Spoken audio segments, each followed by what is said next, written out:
Lounge is sponsored by Beacon, a home for those who have a passion for filmmaking and the unusual. The Haunted Hinsdale House. Those who walk there do not walk alone. Paraware, apparel for the action-seeking paranormal investigator. Dragonfly art and soul for all of your magical, metaphysical, and spiritual needs. Mystery Control, your go-to feed for science, magic, true crime, the paranormal, and so much more. Para-Niagara, one of the top rated destinations in Western New York. The Black Cat Lounge is part of the Paraflix Entertainment Network.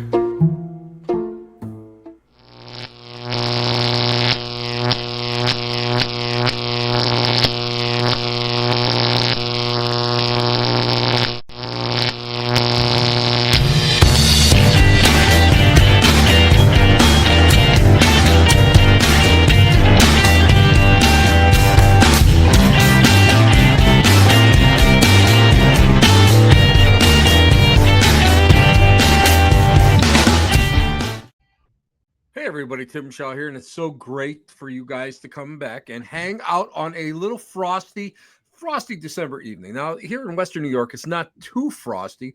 There's no frost left on the pumpkins. I'll just let you guys know that right now, because I know some of you have inquiring minds. Anyway, I want to thank everybody that came out, everybody that helped, everybody that came out, all the kids that came out to the Western Block for the Lockport, New York Small Business Association Christmas Walk.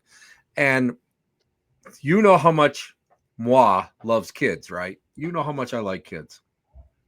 You know, not really. But it was so nice to be able to go and hang out with such great people, nice parents. Everybody had a great time. And, you know, the kids had a ball doing crafts and that sort of stuff. And, of course, we have to thank a special Jolly Green Giant for playing Santa Claus, and or I should say, one of his elves, Frank Kupka, who went and helped out because why? That's the type of guy he is. That's what he does. Anyway, guys, I want to go and I want to bring these two guys on today. I've always been amazed by these two guys, and I met them. Oh my God, we've known each other for probably, I'm trying to think, a little over a decade. We've known each other, and together, along with their team, they went and they put on one of the greatest Paracons ever, the Michigan Paracon. And if you missed it, shame on you, because it was probably one of the very, very best. But they're still out there working. They're still out there spreading their joy wherever they go. They are just two of the, I mean, they are loquacious. The two of them put together, loquacious. Look it up in your dictionaries. Black Cat Lounge Dictionary. These guys are busy. Every time I turn around, one is like always on the go. The other one is traveling the world. And well, he went to Detroit. Okay. He went to Detroit recently. That's close enough to the world for me. Anyway, these guys are not just organizers. These guys are not just, you know what, I'm going to come around and say, these guys are not just paranormal investigators. I'm going to tell you, these guys get into ufology. These guys get into cryptozoology. These guys are all over the board. So, ladies and gentlemen, let me go and introduce two of my favorite people in the entire world. And they didn't even pay me. They didn't even pay me to say that. Mr. Tim Ellis and the amazing, effervescent, iridescent Brad Blair. There they are, babies. Look at them. They are just. Wake up, Tim. Wake up. Hold on. How do you spell loquacious, Tim? How do you spell that? Look it up. Loquacious. Hey, you know what? I had to go and look. I had to look up a brand new word so I could have the two of you guys just enjoy it. So that's what the whole idea is, to enjoy it. But I'll figure it out after the show. Oh, you know what? I'll send you a copy of the Black Cat Lounge Dictionary. It has one word. It has one word in it. Black. Oh, black. That's all. That's in there. You know, that's the way it works. Guys, You know what? I have to tell everybody that you guys are just like totally amazing, because let me just show you some of the things that these guys have written with Steve LaPlante. Supernatural Haunts. It is so cool. I love this book. It's a lot of fun. And if you're interested at all in any of the hauntings up in that area, Sault Ste. Marie, it's not just Sault Ste. Marie. It's absolutely, it's just a fun book. Another book that I love right here, Great Lakes Mysteries and Monsters. Or Monsters and Mysteries. Let me tell you, this is a great book. Why? I don't know, because they're my friends. That's why they paid me to say that. No, I love this book. It just has a lot of great information and a lot of fun stories in it. And our boy Brad, the man, the myth, the legend, you know, and he has a good hairline. And Tim, someday you'll have our hairline. It's coming quick, but I'm working towards it. You're getting there. Brad Blair has authored, of course, Paranormal Justice. You can buy all these books, and they make great Christmas presents. They make fantastic Christmas presents. I would say you could buy them for me, but I already have them. So why would I want them again? You know what I mean? Well, I mean, I would probably give them to somebody else, but you know how I would regift. That's the way it works. Guys, thank you for being on tonight. And thank you. Yeah, thank you, Tim, so much. It's been a while. It's actually been quite a while since we've been inside the lounge. So it's an honor to be back. Thank you. Well, you know what? You have to watch that honor thing. You got to aim higher, Tim. That's all I got to say. You got to aim higher. Although Brad drinks Blatt's beer, and you can't get any higher than that. There's no life like low life. You got to be high to drink it. I'll put it down. Poor Brad's getting beat up here. Pictures of you attacking my cooler.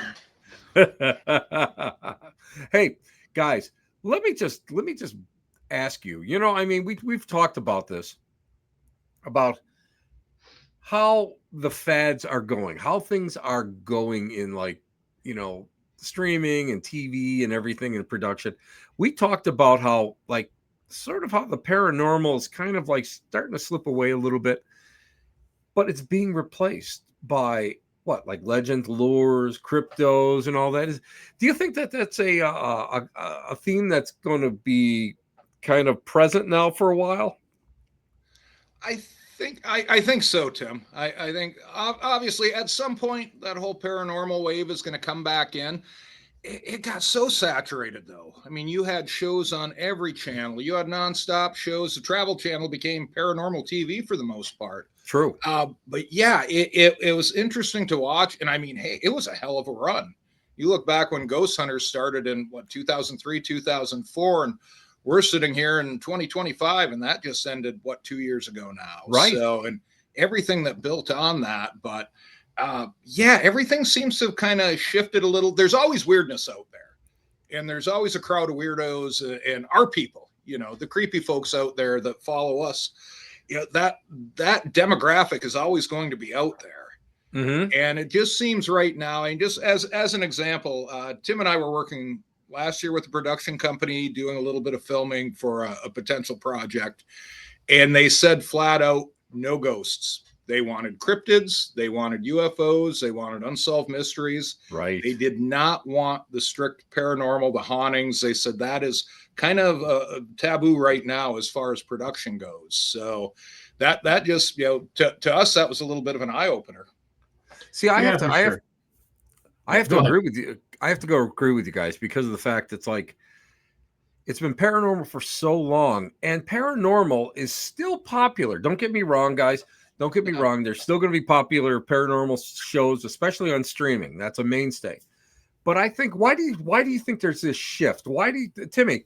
I'm going to ask you because why you have hair. So I'm going to ask you, why do you think there's such a shift coming? You know, where the paranormal TV and the cryptozoology and everything else seems to be getting a resurgence again. Well, I think Brad kind of touched on it a little bit too. It just got oversaturated because it became very cookie cutter. All of the shows, although they had their own little slant or their own little twist, the idea was the same. You went to a location, you did your investigation, you showed what you got, and you moved on to the next location. And it really, at that point, became about the personalities. Which personalities did you enjoy watching more than anything else? We weren't learning anything new from these shows. and it just kind of became redundant, for lack of Agreed. a better term. And I mean, the one show that's still out there doing its thing is Paranormal Caught on Camera. Why? The reason I like that show, and I'll tune in once in a while, is because it reminds me of the shows that we all grew up on. Exactly. Before the ghost hunting got involved, it was just telling a good spooky story, and that's what we loved watching. And I think you'll see shows like that starting to make their comeback a little bit, and that's where it kind of made room for the cryptids and the UFOs to kind of, they've always been out there, they've always kind of been the estranged cousins to the paranormal, Right. and now I think it's their time to shine, and I think they're going to have their limelight for a while. I think you'll see a some type of birth of the paranormal come back again. I don't know if it'll exactly be the same, but it'll always be there. As you said, as we already said tonight, the creepy people, us, all of us, we love this stuff. We're not going anywhere. We want to see this stuff. Just give it to us in a different package. And I think that's what the production companies finally figured out. I agree. We grew up on shows like In Search Of. Oh my God, yes. Yeah. And Sightings, and those shows packaged everything together. You had your cryptids, you had your ufology, you had your ghosts and hauntings, unsolved mysteries, all of that stuff put into 1 hour-long program. And I think that's what you're starting to see cycle back in now. Yeah. See, I think there's a market for it.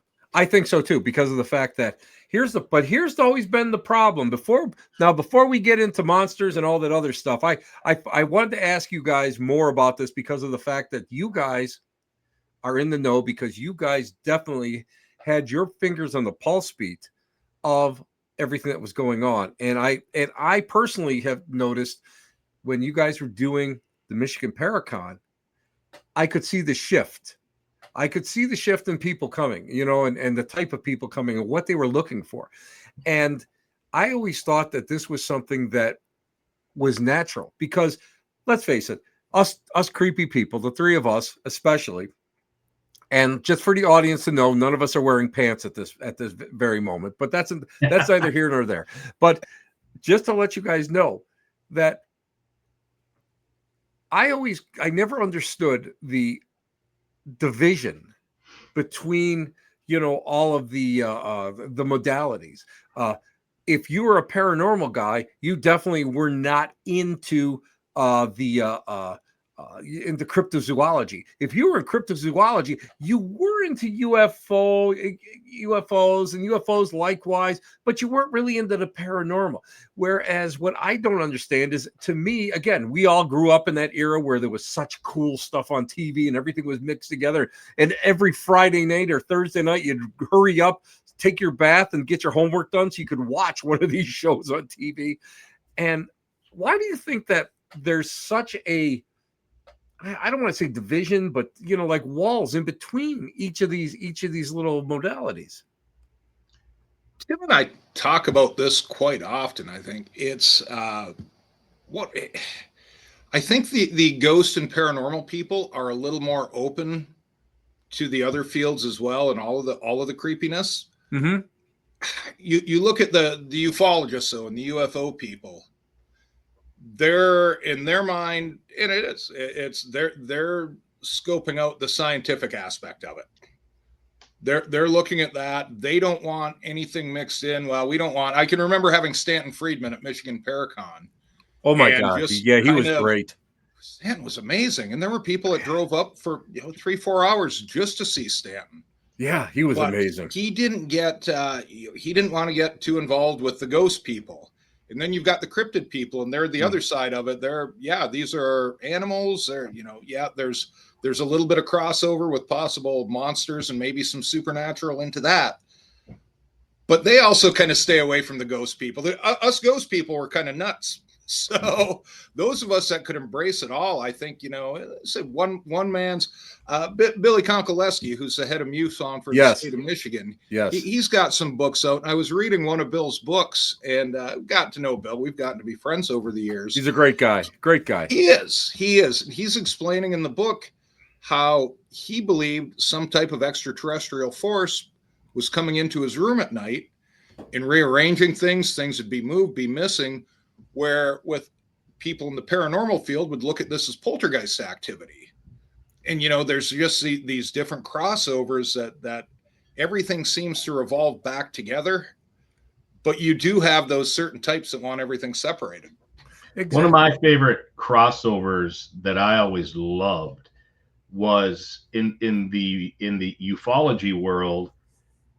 The sleep paralysis is caused by a gray being over them, whereas in the paranormal world, the sleep paralysis is known as the old hag syndrome, where there's a spirit over them. So, as Brad had said, there is this crossover, these overlying lines between all of them, and now you're starting to get the theory is Bigfoot, hitching a ride with UFOs and intergalactic. So there's exactly and so what I'm enjoying about this shift, and for Brad and I both, and it sounds like you kind of come from the same cloth, Tim, is that so as kids growing up, it wasn't just ghosts for us. It was, and as you said in the intro, we were into everything: Bigfoot, Dogman, UFOs, Loch Ness Monster, and the ghosts. It was everything as kids that we loved.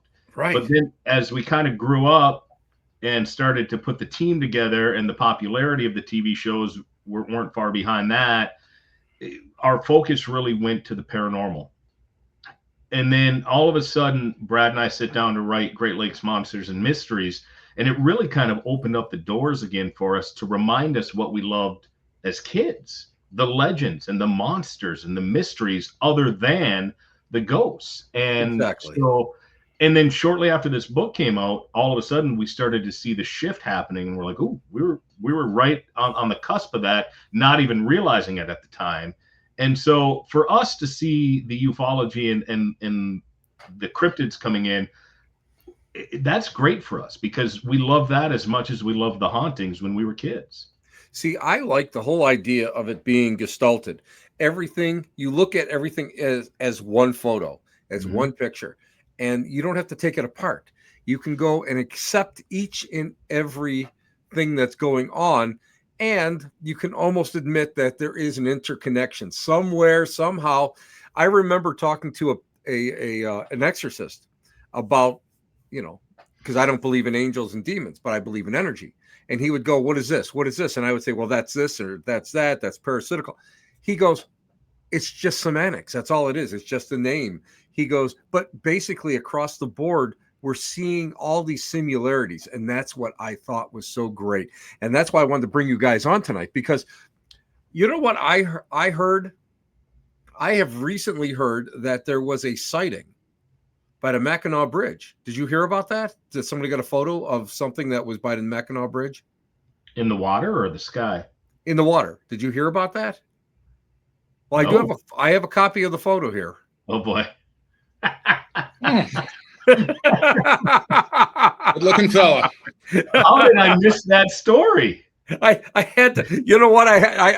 I've been giggling all day long about, to use that, but anybody that has crossed the Mackinac Bridge on a windy day knows that Godzilla is definitely underneath it, shaking it. That's all I gotta say.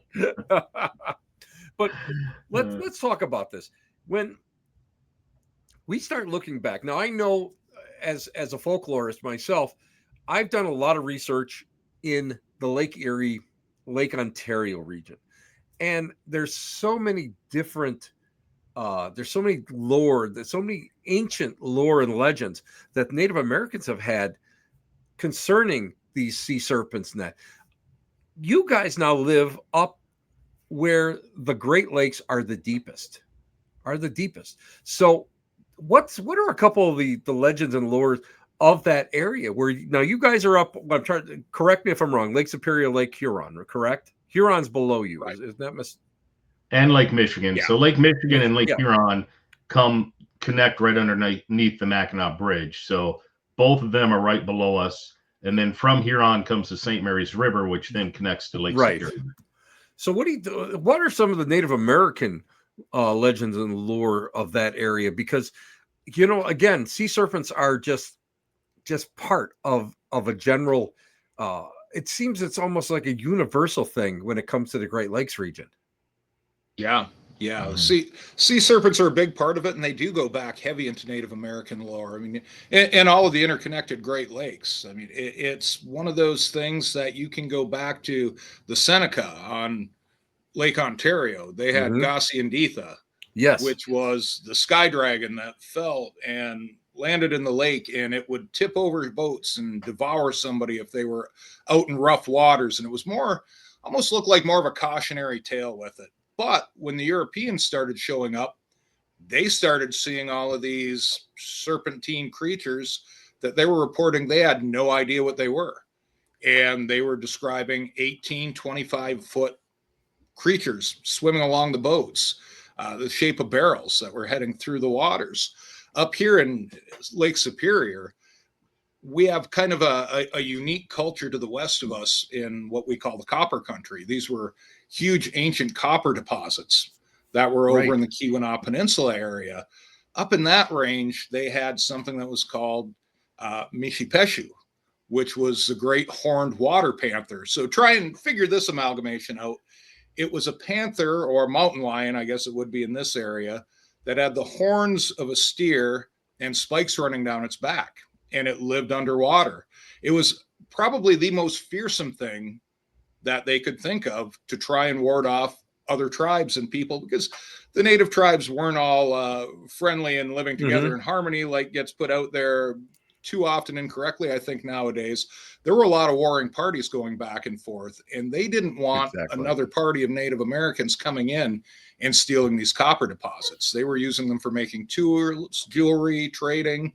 So they come up with this legend of this creature, Mishipeshu, and that eventually spread throughout the Great Lakes regions. Right above us here in the eastern Upper Peninsula, there are pictographs still in existence on the Ontario side of the river that show this creature. Exactly the same thing that you would see if you went 5 hours west of here to the Copper Country Range. So each and every lake has its own sea serpent, but then you get these unique creatures along this lines. And we've even had mermaid sightings in Lake Superior. So you tie those in with the old Native American lore of the Nibinabe, or these water spirits. One of my favorite stories goes back to the 1780s, when a voyageur and his crew was coming across northern Lake Superior, and they decided to tuck in for the night. And they were on the beach looking out at the shore, and this creature came up out of the water, and they describe it as looking like an 8-9-year-old child.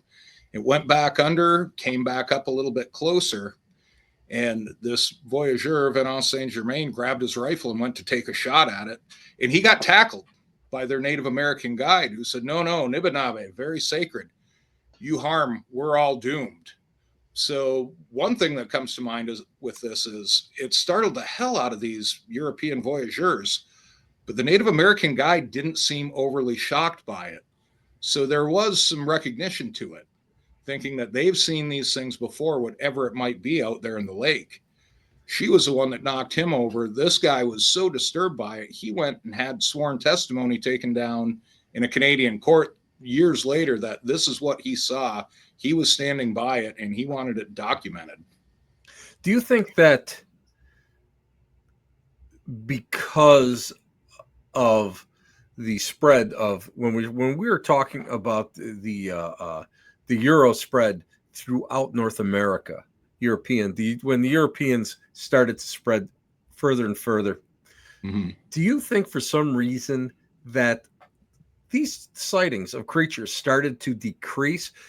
Do you think perhaps maybe the population started to go and become extinct by any chance? The reason I'm asking this is because I've run across several legends that they said these creatures actually were helpful, or these creatures would predict weather, when different weather would come in.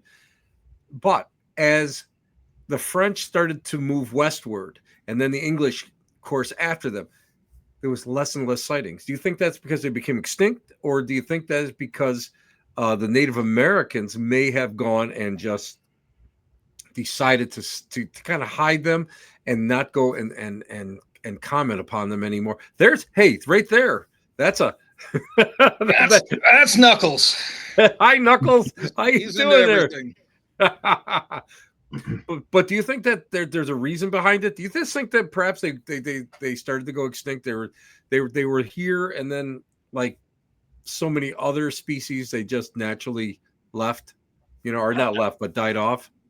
I think it could go hand in hand. I mean, we could tie it into the whole fae and fairy folk too, right? Like we all these wonderful legends and stories of these woodland creatures that were around to help or to guide or to protect or to fend off.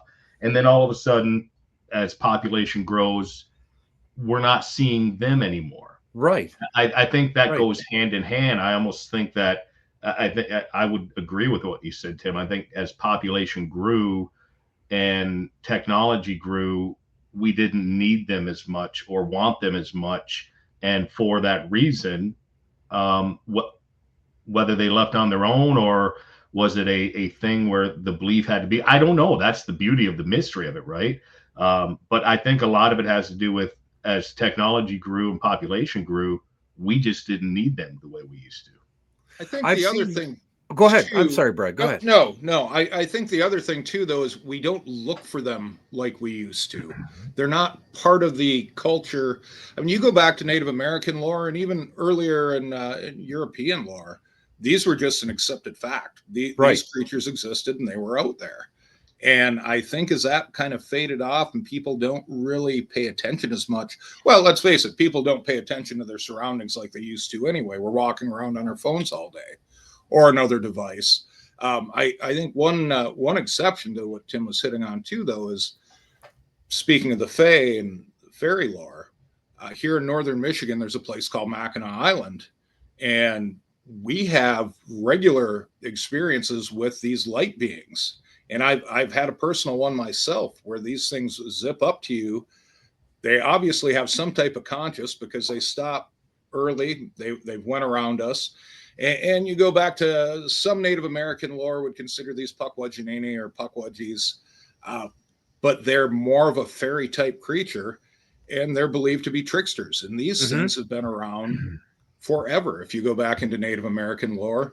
And the one night we started following them, and true to form, these things have always been considered tricksters. If we would have kept walking in the dark the path we were going, we would have ended up over a small cliff in Lake Huron. They were leading us out that way. So there's still something there. We love the magic that is still out there that hasn't been explained away. And that once we get out there and doing this research and you actually have these firsthand experiences, it's pretty amazing because you look at things along the lines, let's just taking Bigfoot for an example. When you have these hoaxers that come out every so often, and I've got a Bigfoot corpse, it's in my freezer, and you hear that and yeah, you think it's complete BS, but then in the back of your mind, you're thinking, what if it really is? And what if it turns out that it's proven? And the last time this happened, I got thinking about it, and Tim and I talked on it. And I said, I hope they don't find it in our lifetime because I don't want that mystery taken away. It takes some of the magic out of life, I think, and some of the reason that we still do what we do when we're going out and exploring the unknown. Yeah, it's kind of a double-edged sword doing what we do, doing the research and whatnot. And I totally agree with Brad. Like, do we want to take away that mystery? Do we truly want to find out? We had a location right here about 20 minutes south of where we live in Sault Ste. Marie in the Upper Peninsula called the Gaugamain Swamp. And this area is known to be so dense with how thick the forest is to literally where in the dead of summer, the temperature can be 20 degrees difference from outside of the swamp to inside because the trees are so thick, the sun's not getting in. And if you're not a seasoned hunter, you go in there, you're not coming out alive. And as kids growing up, my dad used to tell me all the time of the story of the Gaugamain monster, the swamp monster. And I loved it. And every time we would drive by the Gaugamain swamp as a little kid, I remember looking out the window, hoping to get a peek of it as we're driving by the tree line of the swamp. And all of a sudden, though, as technology grew, and now all of a sudden trail cams are there, the DNR finally caught and had to admit that there are cougars in the Upper Peninsula, and that's what was destroying these deers and these carcasses. And so all of a sudden, the legend of the Gaugamain swamp monster became reality. And I think we just lost Brad. Brad, I have all the confidence in the world. Did you kick him out? Did you finally kick him out? No, I think Brad will figure his way back. He'll find his way back. But anyway, so that's what I'm saying though. It's like I remember how sad I felt when I realized that this magical thing that I had as a child of the Gargamel monster was no more. We found out what it was, but here's the other thing. If we actually find out that Bigfoot is truly a legitimate primate link to the human chain and is real and is out there, I think that's fantastic. I just don't want to find out that there never was a Bigfoot, that it was always a hoax or we were mistaking it for something else. That's the thing. If we're going to find out, let's find out. I want it to be the truth. I want to know that these creatures are real. See, I agree with you 100% because there's a mystery involved. And it's something that I always tell people that we've lost. We've lost in our society that childlike wonderment that was so important to all of us as we were growing up. And as we started building those walls, those social walls around us as we grew older, now all of a sudden we don't have that anymore. And as someone, as someone who really is out there and tries to really take the time to, got to make sure we get you back on. There we are, Brad. There we go. Yeah, move to higher ground. the water's getting a little high there, aren't you? But I think the big thing that for me has always been that we need that childlike wonderment. We need that mythology. We need the legends and lore in order to go and make our lives more alive, so that we are more alive, so we have magic in our lives. And I think that's the biggest problem. I agree with you. I don't, as much as I hope that we can go and maybe somebody will catch a glimpse or whatever. I'm really hoping that all these mysteries never get solved. It's so important that we keep that within our own soul. And I think that's what we're missing so much. Now let's talk about Bigfoot by you guys. Let me just listen. Sault Ste. Marie. One day I was walking down by the canal, and all of a sudden this 7-foot guy come walking at me, and I thought, "Yep, I'm going to throw my wallet at him, and then I'm going to run because this guy definitely looks like Bigfoot. If he's not Bigfoot, he'll stop and pick up my wallet. If he is Bigfoot, well then I'm screwed." Up by you guys. I mean, you guys are getting. I mean, hunters are always talking about that. Again, this is something Native American that people, Native Americans have acknowledged for millennia. But has there been anything that's been like recent? Well, and recent, I mean within the last 10 to 20 years, that people are really just like, this could be something that we got to talk about.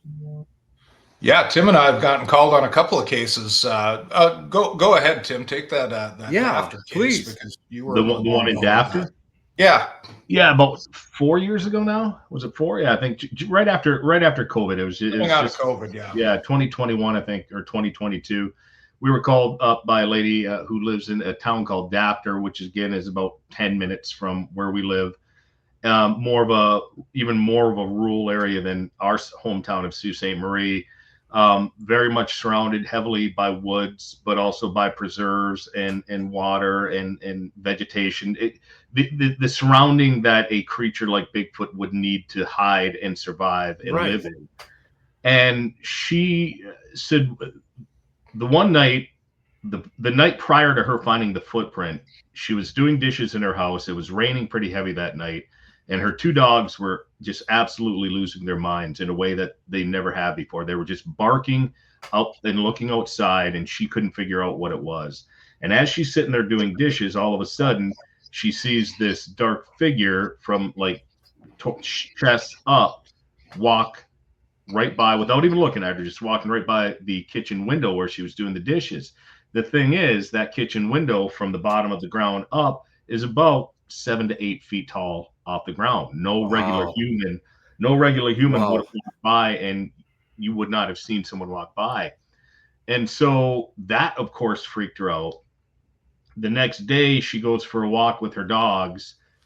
She didn't go outside that night at all after that happened. She battened down the hatches, stayed in the house, and got the dogs to calm down. But the next day, she goes for a walk, and she's walking along this dirt road, and on the shoulder where it's soft, a lot softer, she notices this large footprint, and she was caught off guard by it, and it caught her attention immediately, to the point where she ran back to her garage and knew enough to make a cast of it, and had some wow, and poured it out herself. And she said she had never done that before, so she wasn't sure if it was going to come out, but sure enough, it did. And she got a hold of Brad and I, and we went out there. And by the time we got out there, because it had rained a few more times, we could see the imprint still in the ground, but the actual structure of the footprint was gone by then.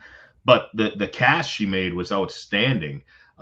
We sent it off, Brad, and had it looked at, and it came back from Barackman, right? Is who we sent it to? Cliffy Barackman from Animal Planet's Finding Bigfoot took a look at it, and he was fairly impressed. He said, yeah, you can see the ridge here on it. You can see where the foot curves out. So it's about 16 and a half inches. That's kind of standard. And he said, yeah, I think there might be something to it. And then right around that very same time, within a few months of each other, I believe, Brad, you got contacted by someone else who was up in Paradise, which is heading probably about an hour west of us, who snapped a couple photos that she shared with us. Yeah, I think it was that following summer. Jeannie, a friend of ours, she'd been out hiking at the Tequamanon Falls State Park area, and there was something behind a tree, and it was big. She couldn't say for sure that it wasn't a bear, but the way it was standing and kind of weaving in and out of the tree, she took several pictures, and the person she was with wanted to get the hell out of there, is her story. So they left. They didn't, unfortunately, get back anytime soon enough to check for prints. But this is another area that you've got dense forest, you've got plentiful wildlife. So if you're looking for a food source, it's there. Right. You're right on a waterfront. There's so much there that to tie everything together, if a creature this size could remain hidden and live off the woodlands, the UP of Michigan is a perfect place for it, because you've got miles and miles of forest that's never been explored before. You've got hundreds of miles of undeveloped waterfront on the Great Lakes region. So, I mean, there is everything there, bountiful, as far as when it comes to vegetation, whether it be wildlife too, if they feed off deer, if they feed off small animals, they're all over up here. So this would really be the ideal place for a creature this size to call home. Now, let me ask you this. Now, we're talking, let me just bring in a crossover. We know that a lot of people are talking about a UFO / Bigfoot connection. Now, you know what? When I was growing up, we're talking Men in Black, nuts and bolts. We're talking about, as in my formative years in the 60s and early 70s, you had way before you guys were born. Anyway, you had these guys that were Nordic looking with blonde hair. I mean, I remember back in the early 70s when I was introduced to this stuff, and it was terrifying to me, but everything was nuts and bolts. Now we're starting to look at interdimensional stuff. We're the Hudson, like the Hudson Valley in New York State. They're talking about some kind of a portal thing there, or mid black hole entrance, something.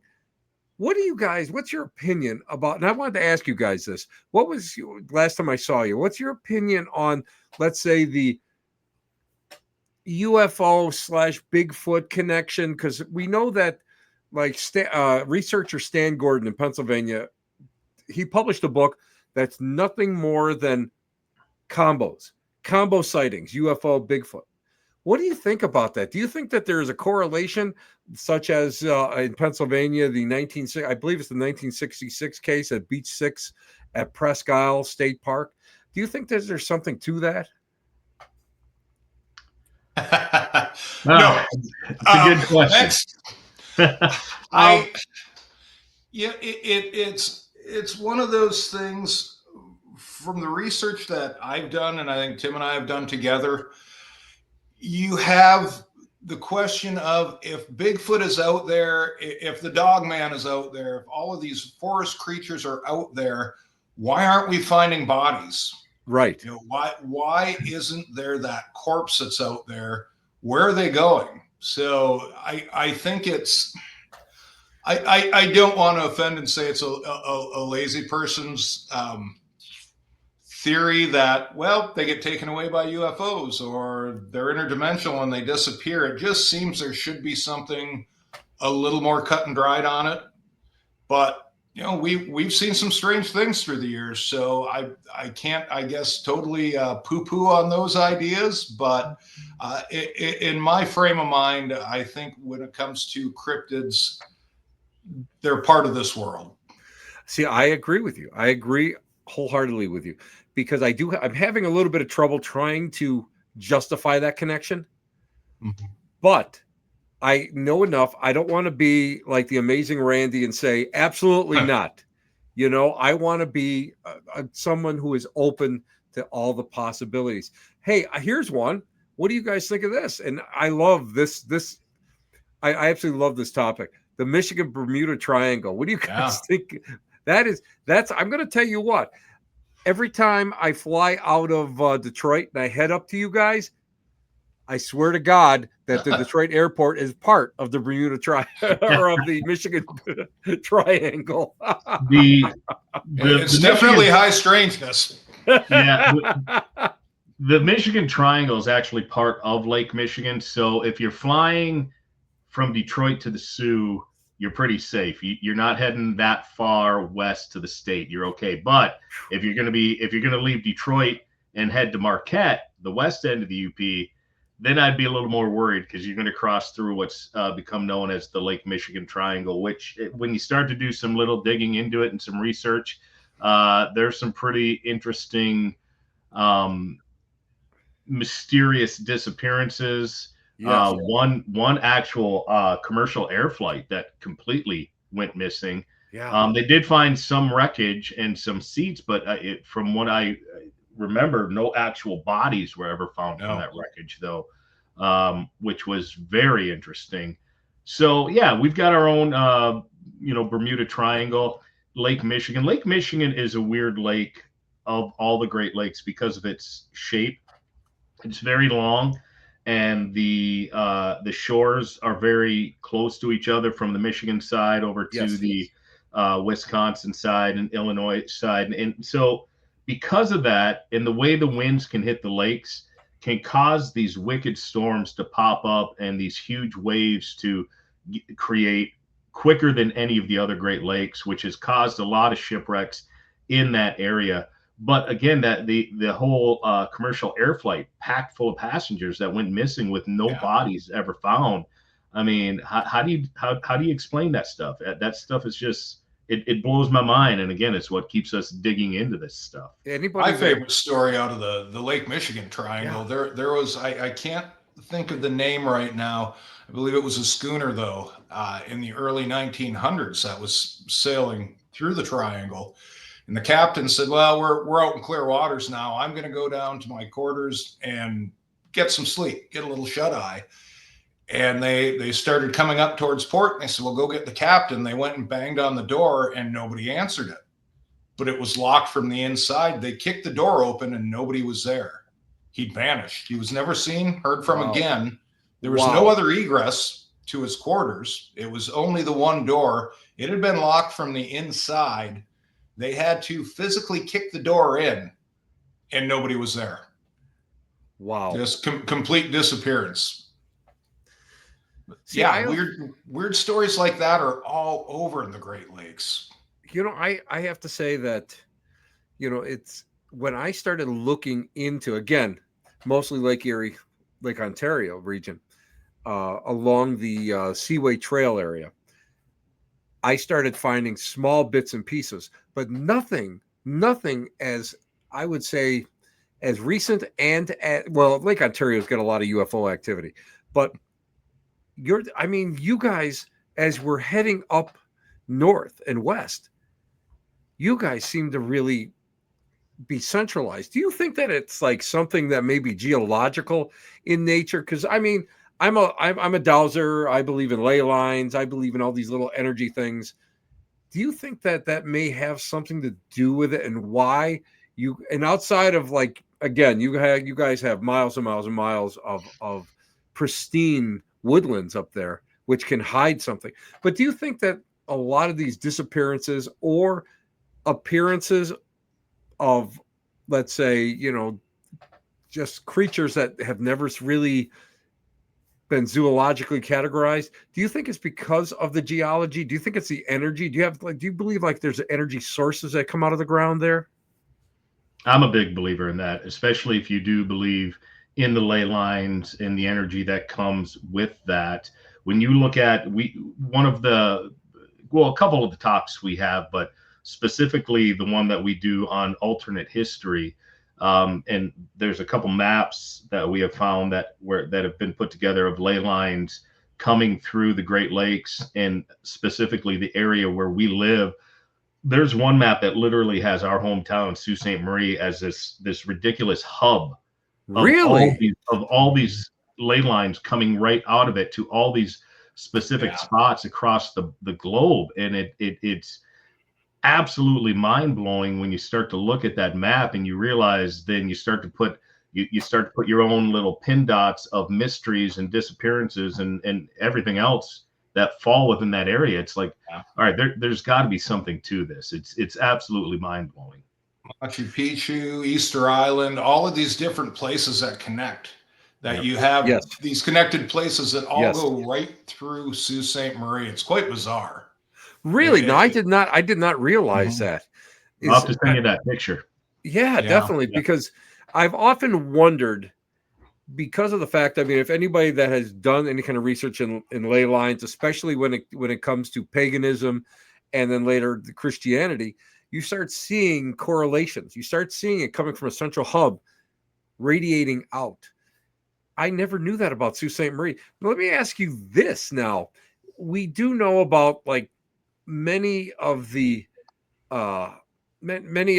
tragedies in the Great Lakes, but I have to ask you, and again, I'm out there as it's almost like a folklorist. What about the miracles? Do you guys ever hear of anything that in your area where something, I won't say like miraculous happens, but like spontaneous healings or people who have almost transcended and came back to the area? Well, the one thing, Brad, is the healing vortex on the west end of the UP, which would go right in line with the ley lines. Yeah. That's amazing. There's this weird, it's behind a rock shop in a very rural area up on the Keweenaw Peninsula, going back to the copper country we talked about earlier, where the trees grow in kind of this weird formations, and people claim they can stand in this one area and be healed, and people travel there. They make pilgrimages. I have never been there myself. I can't say I've checked it out yet, but it's one of these bizarre energy vortex places that they believe is right there in the UP, Upper Peninsula here in Michigan. Something else that, going back to regional folklore, and not too many generations back, there was something that we had called blood stoppers, which was not specific to just the UP, but it seemed around these old lumber camps in different areas. There were always a couple old timers that were blood stoppers. Meaning they could lay their hands on or do an incantation. If somebody had a severe injury, it would stop the bleeding. And people swore that this actually happened. There were many, many witnesses to a lot of these, reading in some of the regional lore and history. And it's one of those things that was supposedly passed down through families that you just don't hear a lot about anymore. But back in the lumbering days, the late 1800s, early 1900s, apparently those were quite common up in this region. I in different traditions that I've studied, you've got those type of healers. And when I started going and I started delving into many of the Native American tribal histories and legends and lore here in Western New York, you start coming upon people who will go and say they made medicine. Well, how did they make medicine? They made it out of water. Well, what do you mean they made it out of water? Didn't they use herbs or anything? No, they made it out of water. They drew water from a well, and then they would pray over it, and they would hand it to, and that would be a curative. And it's the same thing with stopping bleeding. And if you start thinking about it, it's almost as if it's like, as someone who has studied Reiki, Japanese healing, energy healing, it's almost on the same level as that. So I think it's a universal thing that we seem to no longer need. And I remember the late Tom Brown Jr. saying that when we were in that hunter-gatherer stage, we needed all of these different modalities. We needed all of this stuff in order to survive. But then as we got book smart, we started to forget this. And only small groups of people would remember it. So that would make perfect sense. I think that's fascinating. I did not know about that. Does this mean that I'm going to have to make a pilgrimage up by you guys, and we're going to have to head north even further? It's about time. Yeah. Get up here. Get back up here. Told you before, pack up the car, bring Nan, come over, spend a week in the UP. We'll take you through all these places, Mackinac Island, up in the Healing Vortex. You can even come spend a couple nights at Sasquatch Shores. Oh, all I know is get you that blacks. Which, by the way, Sasquatch Shores, there was an actual UFO event that happened right there. Really? Oh, yeah. Right where your summer cottage is. Yep. Mm-hmm. Literally across the street. Really? Yeah, it was last year before, I guess. Our neighbors got pictures. There was something hovering in the sky. It lit up her entire backyard. It wasn't a drone. There was nothing as far as flights in that area, but she snapped off a few pictures and good friends of ours. And she sent them to me the next day. She said, "What do you think this is?" I said, "Well, explain it to me. What were you seeing?" And she said, "I was asleep, and this lit up the whole yard. And there was this big, amazing diamond-shaped object, just bright as can be in the sky." And she said it just sat there for a couple of minutes, and then it was gone. And interestingly enough, this same area, there was a UFO cult back in the late 60s, early 70s there, that they were building a UFO. They felt that they were getting the head of this group felt that he was getting instructions beamed to him on how to do this. And they were going to be, it was right on Lake Huron. They were going to be out there. They wanted to have this built, but they felt that whoever this race was they were speaking to was going to come down to the lake and pick them up. And this was it was a group that was there for some years. And in fact, Warren Gates, the guy that was the head of the group, he put a book out. I just read it this past fall. In fact, it's a little all over the place, but it's interesting. You know, some of the things that he's got out there in it. And now 2 years ago, maybe it was in February, because I remember it was Super Bowl weekend. There was this object that was streaking through the Great Lakes area, and they scrambled 2 fighter jets to go after it. Yes. Didn't know what it was. Nobody had a clue. It got shot down. They fired 2 missiles, one still at the bottom of Lake Huron. It didn't go off. So there's a live missile at the bottom of Lake Huron somewhere outside of Detour, Michigan. The other one hit it. They shot it down. And how typical is it of government UFO stories? They came out the next day and said it was a weather balloon. Or the pieces of it washed up and it was a weather balloon. Right. Well, you've got a weather balloon going at high speeds, zigzagging through the state out over Lake Huron, that it takes 2 fighter jets to go and intercept. I mean, it doesn't take a lot to think, that might be a little bit of bullshit there. You think? Well, let's face it. You got something going at a high velocity, right? It's moving. It's booking.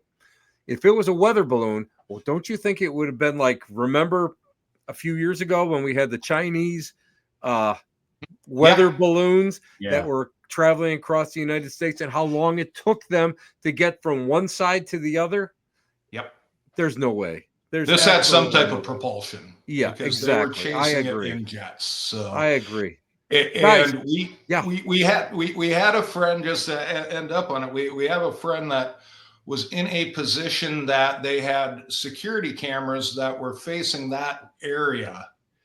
And later that night, these other objects come out of the sky and are moving in very strange patterns, as if they were searching for something. Unfortunately, his employer would not allow them to release the footage to us, but we were able to go in and watch it, and it was very bizarre. And this was the same area that this weather balloon was shot down in.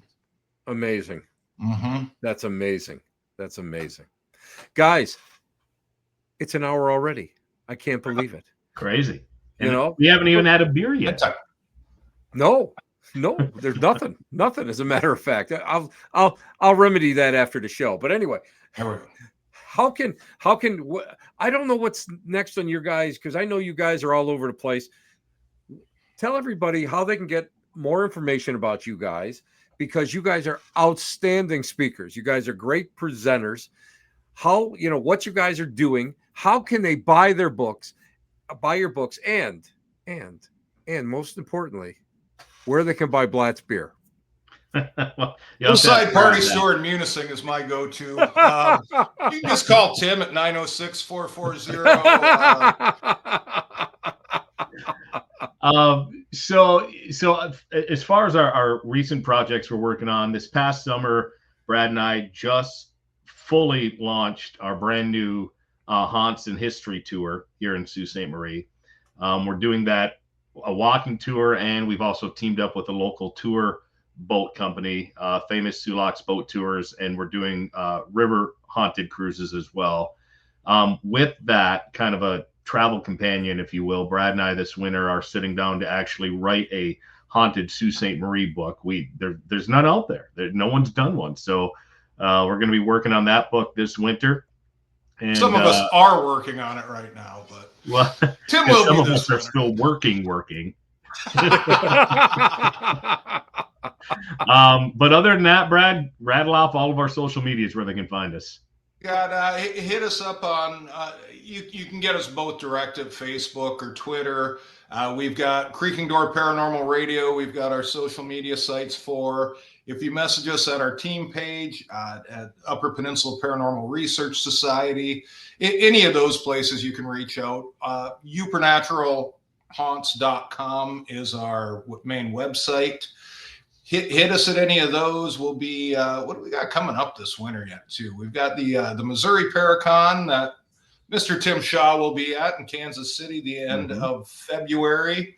That they're going to have to duct tape me to get me into the airplane, onto a wheelchair, and I will have so many drugs in me to get on a plane that it will be wonderful to see you guys again. And it'll take me. You're going to have to bring me out about 2 days beforehand so I can sober up and get the fog out of my head. There we go. And then we did just announce too, we are returning for another Key West Paranormal Weekend with David Sloan. If you don't know David, amazing guy. He is the guy behind Robert the Doll. This is the guy that did all the research and brought Robert to the forefront. And we're going to be investigating with Robert the Doll, for one. But we've got so much that we're lining up for that weekend. That's not coming up until April of 27. So people have plenty of time, and you can check out hauntedkeywest.com. Yes. And you can get the info on that. We're going to be updating it. Tickets went on sale this week, and they're already moving. So we're looking forward to that. And of course, we'll update everything on our social media pages as we have new shows coming up.